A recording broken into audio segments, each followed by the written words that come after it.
வைகுண்ட ஏகாதசி பரமபத சொர்க்கவாசல் திறப்பில் காணப்படும் இறைவன் ஸ்ரீ லக்ஷ்மி நரசிம்ம சுவாமி, ஸ்ரீ பார்கவ லக்ஷ்மி நரசிம்ம சுவாமி. இந்த கோயில் இருக்கும் இடம் கர்நாடக மாநிலம் மைசூர் ஸ்ரீரங்கப்பட்டினம் தாலுகா பெலகுலா கிராமத்தில் உள்ள ஸ்ரீ லக்ஷ்மி நரசிம்ம சேத்திரம் என்கின்ற கோயில். இந்த கோயிலில்தான் பரமபத வாசல் திறப்பு காட்சிகளை நீங்கள் பார்த்து கொண்டிருக்கின்றீர்கள்.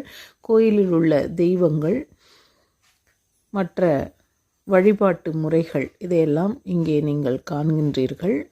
அதேபோல் வைஷ்ணவ குருமார்கள் அவர்களுடைய சிலைகள் இங்கே காணப்படுகிறது.